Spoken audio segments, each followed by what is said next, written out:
వర్షం అన్ని చోట్ల కురవట్లేదు, కొన్ని చోట్ల కుంభవృష్టిలా కురుస్తోంది. ఒక్కొక్కసారి అంచనాలకు అందట్లేదు. ఇలా కురుస్తోన్న వర్షానికి కాలనీలో నీళ్లు ఎలా వచ్చేస్తున్నాయో ఒకసారి ఈ దృశ్యాలు చూస్తే మీకే తెలుస్తుంది. నిన్న కురిసిన వర్షానికి హైదరాబాద్లో వరద బీభత్సం సృష్టించింది. ఇంకా జలదిగ్బంధంలోనే పలు ప్రాంతాలు కాలనీలు ఉన్నాయి. కొంపల్లిలో నీట మునిగాయి కాలనీలు, రహదారులు. జయభేరి కాలనీలు అపార్ట్మెంట్ సెలార్లోకి వరద నీరు వచ్చేసింది. పిఎస్ఎన్ స్కూల్ నీట మునిగింది. రోడ్లన్నీ జలమయం కావడంతో ఇళ్ల నుంచి బయటకు రావట్లేదు ప్రజలు. మరింత సమాచారం మా ప్రిన్సిపల్ కరెస్పాండెంట్ జ్యోతి అందిస్తారు. గత రాత్రి కురిసినటువంటి వర్షానికి కాను పలు కాలనీలు జలమయమయ్యాయి. ప్రస్తుతం మనం కోంపల్లి మున్సిపల్ పరిధిలో ఉన్నటువంటి ఒక కాలనీ దగ్గర ఉన్నాము. ఒక ఇంట్లో ఉన్నటువంటి ఆ వరద ప్రవాహాన్ని మనం ప్రస్తుతం చూస్తూ ఉన్నాము. ఏదైతే పైన ఒక చెరువు ఉంటుంది, ఆ చెరువు ఒక్కసారిగా అలుగు పారడంతో కూడా ఆ కాలనీలోకి వరద ఉధృతి అనేది ఇక్కడికి రావడం జరిగింది. దీంతో ప్రస్తుతం మనం చూస్తున్నాము మొత్తం ఇక్కడ నీట మునిగిపోయాయి. కనీసం ఉండడానికి కూడా వీల్లేనటువంటి పరిస్థితి. రాత్రి నుంచి కూడా ఇబ్బందులు పడుతున్నామంటూ కూడా ఇక్కడ ఉన్నటువంటి కాలనీ వాసులు చెప్తూ ఉన్నారు. ఒకవైపు మనం చూస్తున్నాము కనీసం ఇంట్లోపలికి వచ్చి నుంచోడానికి లేనటువంటి పరిస్థితి.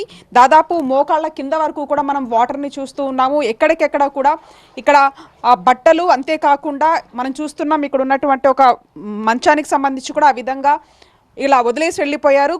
పడినటువంటి వర్షానికి ఒక్కసారిగా కూడా కొంత వాటర్ అనేది వచ్చింది. ఆ తర్వాత వాళ్ళ ఇంట్లోకి ఆ వాటర్ రావడంతో కూడా ఆ వాటర్ అంతా ఎత్తి బయట పోసినటువంటి పరిస్థితి. అయినప్పటికీ కూడా ఒక్కసారిగా అలుగు రావడంతో కూడా ఈ వాటర్ అంతా కాలనీలోకి ఈ విధంగా వచ్చినటువంటి పరిస్థితి. ఎక్కడ చూసినా కూడా మనం మొత్తం నీటి ప్రవాహమే కనిపిస్తోంది.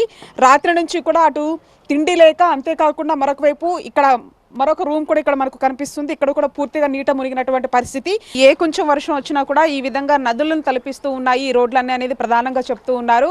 నైట్ పడినటువంటి వర్షానికి ఒక్కసారిగా కూడా వరద నీరు రావడం, దీంట్లో ఆ వాటర్ అంతా కూడా ఎత్తిపోసేటటువంటి ప్రయోగం చేశాము. అప్పటికీ కూడా ఇంకా అలుగు పారడంతో ఆ వాటర్ అంతా ఇంట్లోకి వచ్చిన తర్వాత కనీసం మనం చూస్తున్నాం బెడ్స్తో పాటు ప్రతి ఒక్కటి కూడా నీట మునిగినటువంటి ఆ పరిస్థితులు కనిపిస్తూ ఉన్నాయి. ఎప్పుడు వర్షం వచ్చినటువంటి ఇబ్బందులు పడుతూ ఉన్నాము. ఖచ్చితంగా అధికారులు దీని మీద దృష్టి సారించాలి అనేది ప్రధానంగా చెప్తూ ఉన్నారు.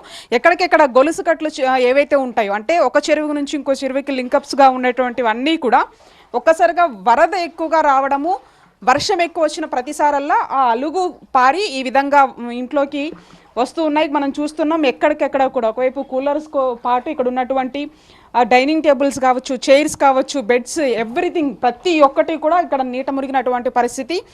మళ్ళీ బిక్కుమంటూ కూడా మేము బయటికి వెళ్లాల్సి వచ్చింది అనేది ప్రధానంగా చెప్తున్నారు.